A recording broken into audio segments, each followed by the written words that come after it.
क्या हाल है लोग, welcome back to the channel. इस वीडियो में सबसे पहले मैं इथेरियम 2 के बारे में बात करूंगा क्योंकि इथेरियम 2.0 की शुरुआत हो चुकी है और मैं बताना चाहूँगा कि इथेरियम ये कितना बड़ा न्यूज़ है, ना सिर्फ इथेरियम के लिए बट ओवरऑल क्रिप्टो इंडस्ट्री के लिए, ओवरऑल क्रिप्टो स्पेस। अगर क्रिप्टो स्पेस को ग्रो करना है आज के डेट में तो इथेरियम का ग्रो करना बहुत इम्पॉर्टेंट है और कहीं ना कहीं उसकी शुरुआत 1 दिसंबर को बीकन चेन जो इथेरियम 2.0 प्रूफ ऑफ स्टेक के साथ शुरू हो चुका है। सो इथेरियम 2.0 और मुझे लगता है कि इथेरियम अगर ये जो प्राइस है ये जो प्राइस है इथेरियम $600, मुझे लगता है कि buying Ethereum at this time is like buying bitcoin in 2015। आपको मालूम है 2015 में बिटकॉइन सिर्फ $300-400 का ट्रेड हो रहा था और आज ऑब्वियसली आपको पता है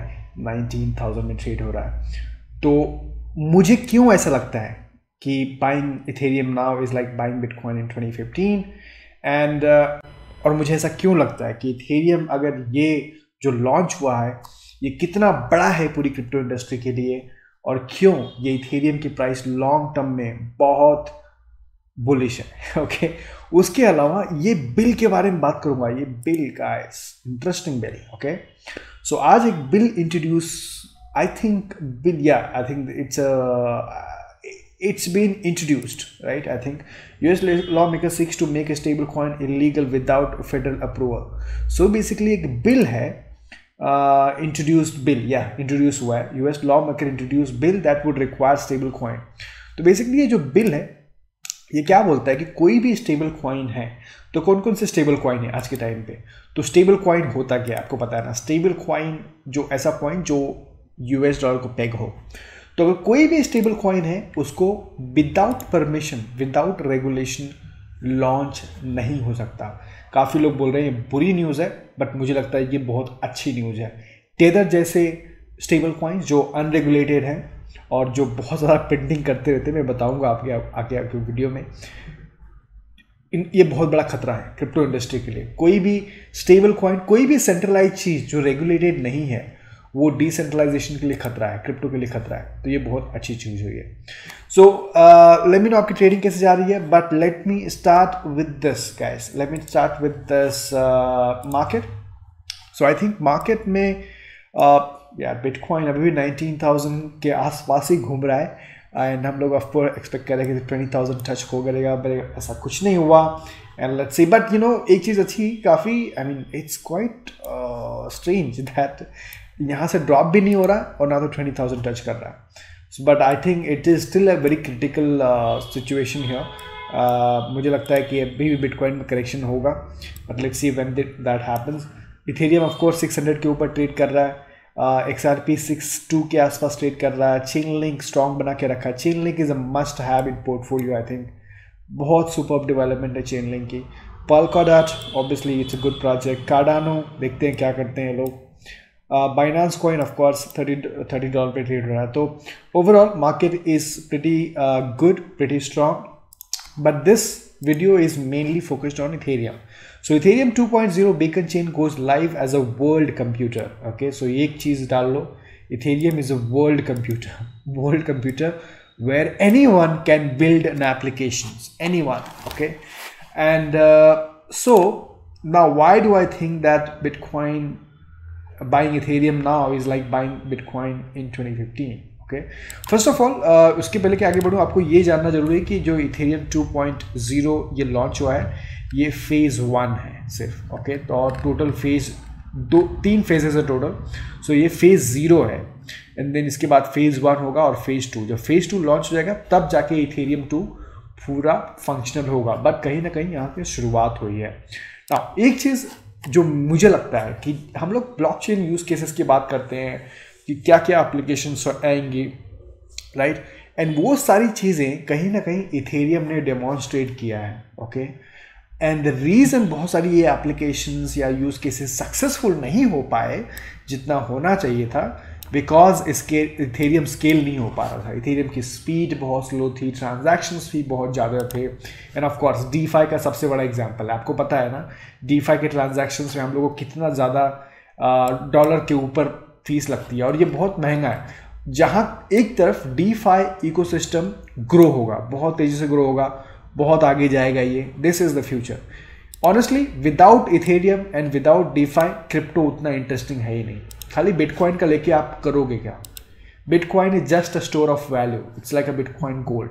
बट अगर आपको ज़्यादा इनोवेशंस करना है, सब कुछ डिसेंट्रलाइज करना है, तो इथेरियम का आना बहुत ज़रूरी है। तो एनीवे, मैं कह रहा था कि चाहे वो डीफाई इकोसिस्टम हो, चाहे वो एनएफटी इकोसिस्टम है, या ब्लॉकचेन के कोई भी यूज़ केसेस हैं, वो सारे के सारे यूज़ केसेस कहीं ना कहीं इथेरियम ने डिमॉन्स्ट्रेट किया है। सिर्फ एक प्रॉब्लम के साथ ही के कारण वो स्केल नहीं हुआ है, जो स्पीड एंड कॉस्ट, और इसीलिए इथेरियम 2 का लॉन्च होना बहुत ज़रूरी था ना। एक चीज़ और मैं आपको बताना चाहूँगा यहाँ पे कि यहाँ पे बहुत सारे एप्लीकेशंस हैं। अब आपके दिमाग में भी चल रहा होगा कि यार इथेरियम 2 लॉन्च होना, प्रूफ ऑफ स्टेक क्यों इतना इंपॉर्टेंट है, और पोल्काडॉट है, कार्डानो है, तो ये लोग भी तो कर ही रहे हैं।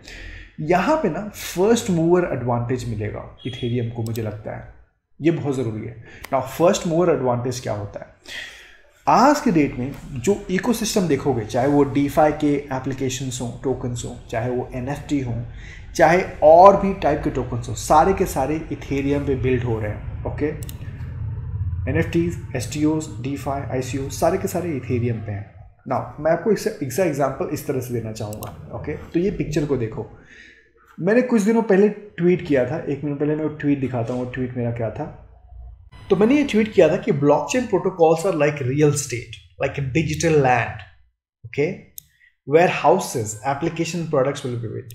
यहाँ कहने का मतलब क्या है कि जो ब्लॉकचेन प्रोटोकॉल्स हैं वो डिजिटल लैंड की तरह है, जहाँ पे बहुत सारे एप्लीकेशंस और प्रोडक्ट्स बनाए जाएंगे। And for now Ethereum land is more attractive, मतलब इथेरियम प्रोटोकॉल बहुत अट्रैक्टिव है टू द बिल्डर्स, मतलब जो डेवलपर्स हैं, जो एप्लीकेशंस बनाना चाहते हैं उनके लिए। वाई? क्यों? Because Ethereum have the whole ecosystem like near by marketplaces, toys, NFTs, banks, DeFi. यहाँ मैं इस ट्वीट के माध्यम से ये कहना चाहता था कि जब भी आप यहाँ पे रियल लाइफ का एग्जांपल लो, कोई भी प्रॉपर्टी, अगर आप कोई हाउस बनाते हो या फिर कोई कंस्ट्रक्शन कंपनी है, बिल्डिंग खड़ा करती है, तो कहाँ बनाती है आपको पता है?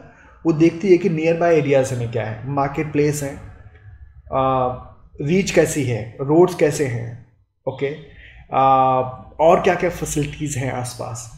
तो ये सब देखने के बाद ही वो कंस्ट्रक्शन करती है। वैसे ही आप भी जब कहीं पे कुछ देखते हो प्रॉपर्टीज़, तो इस तरह से देखते हो। और वही चीज़ लोग यहाँ पे डिजिटल लैंड, इथेरियम की तरफ देखें। जब भी कोई बिल्डर, कोई भी ऐप डेवलपर देखता है, वो सोचता है मैं पोल्काडॉट पे बनाऊँ, EOS पे बनाऊँ, बाइनेंस पे बनाऊँ, और या किसी और पे बनाऊँ, या फिर इथेरियम पे बनाऊँ। फिर वो देखता है कि इथेरियम पे बहुत सारी चीज़ें बनी हुई है आसपास जो इंटरचेंजेबल है। मतलब आज की डेट में लोग एनएफटीज से डीफाई में पार्टिसिपेट कर सकते हैं, राइट? तो कहने का मतलब इथेरियम जो प्रोटोकॉल है, ये डेवलपर्स के लिए सबसे इंटरेस्टिंग है, बिकॉज यहाँ पे बहुत सारी चीज़ें ऑलरेडी बनी हुई हैं। और यही मैं कह रहा था आपसे कि यहाँ पे इथेरियम को फर्स्ट मूवर एडवांटेज यहाँ पे मिलने वाला है। और इसीलिए मुझे लगता है कि बिटकॉइन के बाद कोई दूसरा कॉइन जो मेन स्ट्रीम हो सकता है, जिस तरह बिटकॉइन आज मेन स्ट्रीम हुआ है, not really mainstream but of course almost there, और वैसा इथेरियम भी हो सकता है। सो दैट इज़ वाई मुझे लगता है कि इथेरियम बहुत इंटरेस्टिंग प्रोजेक्ट है, और ये बहुत सारी टाइम है, और मुझे लगता है अंडर प्राइस। अगेन इसका प्राइस गिर भी सकता है, मे बी 400-300 भी जा जाए, बट बहुत ज़्यादा मेजर करेक्शन नहीं आएगा। ऑनेस्टली मुझे लगता है कि अपसाइड यहाँ पे ज़्यादा है एंड डाउन साइड बहुत ही कम है। तो इथेरियम के लिए बहुत ही बड़ी गुड न्यूज़ है, मैं बहुत ही बुलिश हूँ। इसके अलावा आपको ये भी पता होना चाहिए कि एंटरप्राइजेस भी बहुत ज़्यादा बुलिश है। So for example companies like Microsoft, Intel, JP Morgan भी इथेरियम पे बिल्ड करना चाहती हैं। आई थिंक मैंने लास्ट ईयर में कवर किया था 2017 में कि एक अलायंस बना हुआ है जिसको बोलते हैं इथेरियम एंटरप्राइज अलायंस। ओके, वहाँ पे बहुत सारे मेंबर्स देख सकते हो जो इथेरियम एंटरप्राइज अलायंस के मेंबर्स हैं। JP मॉर्गन है, सिटी है, बहुत सारे बैंक्स भी हैं, और ये देखो ये सब कंपनीज हैं। तो ये बहुत ज़रूरी है, ना सिर्फ individual builders, app developers, decentralize applications, but even enterprises भी इथेरियम को बहुत बड़ा प्लेटफॉर्म मानती हैं, और इसके लिए इन्होंने अलायंस बनाया है। बाय द वे December 3 है ना आज December 3, December 4 को इन लोग एक इवेंट कर रहे हैं, Ethereum in the enterprise Asia Pacific event, जो आप देख सकते हो 5:30 AM देख सकते हो IST टाइम। तो आप भी यहाँ पे साइन अप कर सकते हो और देख सकते हो कि क्या ये लोग बात कर रहे हैं। ये देखो, scaling Ethereum in Asia Pacific, conversation with AC commissioner भी आ रहे हैं यहाँ पे। तो आप देख रहे हो, कहने का मतलब guys, I mean in simple words I just want to say that Ethereum looks extremely underpriced, and जो हिसाब से इसको अटेंशन मिल रहा है और जो हिसाब से अभी इथेरियम 2.0 की शुरुआत हुई है, इथेरियम 2.0 बहुत ही बड़ा हो सकता है अगले 1 या 2 साल में। बाय द वे, डीफाई क्या होता है अगर आपने नहीं देखा है तो ये वीडियो ज़रूर देखना, जहाँ पे मैंने बताया कि डीफाई क्यों ज़रूरी है क्रिप्टो के लिए और इथेरियम का कितना बड़ा यहाँ पे रोल हो सकता है। उसके अलावा इथेरियम 2.0 क्या है उसके बारे में भी मैंने ऑलरेडी वीडियो बनाई है, तो ये भी देख सकते हो। नाउ एंड जहाँ तक स्टेकिंग की बात करें तो आई थिंक काफ़ी लोग कमेंट भी कर रहे थे कि स्टेकिंग कैसे कर सकता हूँ। तो ट्रस्ट वॉलेट से भी स्टेक कर सकते हो आप। तो आई मीन सबके पास इथेरियम 32 इथेरियम नहीं होता, मेरे पास भी नहीं है। और आप ट्रस्ट वॉलेट काफ़ी पॉपुलर है, आई एम श्योर आप लोग में से काफ़ी लोग यूज़ भी करते हो ट्रस्ट वॉलेट। तो ट्रस्ट वॉलेट ने बोला है कि you can stake Ethereum with Ankr staker directly within the trust wallet app tab browser. So वही है, ये भी मैंने कवर किया था कि एंकर के साथ कैसे आप स्टेक कर सकते हो। और यहाँ पे बेसिकली आप स्टेक करते हो तो यहाँ पे ETH मिलता है। ओके, एनीवे, अगर आपके पास ट्रस्ट वॉलेट है तो आप देख सकते हो कैसे यूज़ करना है और कैसे स्टेक करना है अगर आपको इंटरेस्ट है। दूसरा जो बहुत इंपॉर्टेंट चीज़ है जो ये मैं शेयर करना चाहूँगा, ये कहीं ना कहीं गुड न्यूज़ है। So US lawmaker seeks to make a stablecoin illegal without federal approval.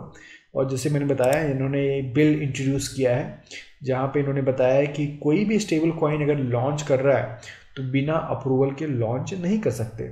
और अगर आपको याद होगा, मैंने परसों या नरसों के वीडियो में मैंने लिब्रा का जिक्र किया था। मैंने आप लोगों से बताया था कि फेसबुक की लिब्रा जो है उनका जो मल्टी करेंसी बास्केट वाला अप्रूव नहीं हुआ, तो अब ये लोग जनवरी 2021 में सिर्फ $, को पेग्ड लिब्रा लॉन्च करना जा रहा है, जिसका नाम है DM, शायद उनका नाम भी चेंज कर दिया DM। तो कहने का मतलब कि ये है कि जो भी स्टेबल कॉइन अगर रेगुलेटेड करके लॉन्च करना चाहता है उसको ही परमिशन मिलेगा, उसको ही अप्रूवल मिलेगा।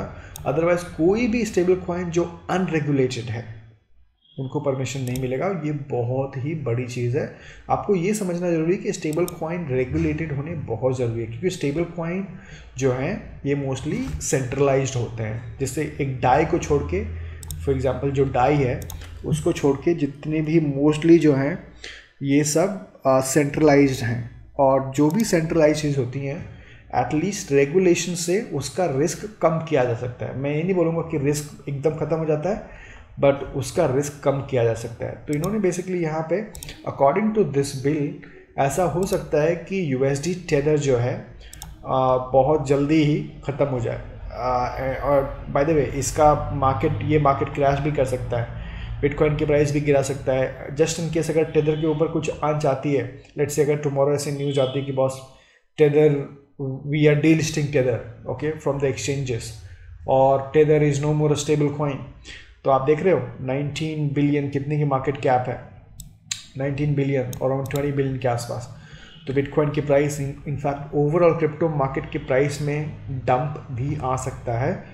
बट अगर ऐसा बिल हुआ तो, बट आई थिंक ये बहुत ज़रूरी भी था। आपको पता है ये लोग ये पॉल ऑर्डिनो है और ये बंदा टेलर से है, और इसका ट्वीट देखो, 13 अगस्त को 12 बिलियन था 12 दिन में, 26 अगस्त को 13 बिलियन था, 4 सितंबर को 14, 16 सितंबर को 15, 22 अक्टूबर को 16 देख रहे हो कितना तेज़ी से ये टेदर का मार्केट बढ़ रहा है। ये देखो USDT का, आई मीन कोई इनसे सवाल पूछे कि भाई ये कहाँ से आप प्रिंट कर रहे हो इतने सारे बिलियन, एक दिन में 1 बिलियन प्रिंट कर रहे हो, एक हफ्ते में 2-2 बिलियन प्रिंट कर रहे हो, कैसे प्रिंट कर रहे हो, कहाँ से प्रिंट कर रहे हो। तो ये तो बबल है मुझे लगता है USDT, और ये कभी ना कहीं तो जाना ही था। और होपफुली ये जो बिल है इसको करेक्ट कर सके, क्योंकि ये बबल अगर टेदर बबल है तो ये जितना जल्दी फूट जाएगा उतना ही अच्छा क्रिप्टो मार्केट के लिए। But at the same time आपको ये समझना जरूरी है कि यही जो लॉ मेकर्स हैं इन्होंने या आई मीन टेदर का बहुत पहले से ही चल रहा है, टेदर का और न्यूयॉर्क अटर्नी का बहुत पहले से ही इन लोग का प्रॉब्लम चल रहा है, और जितना जल्दी सॉल्व हो जाएगा उतना अच्छा है ये।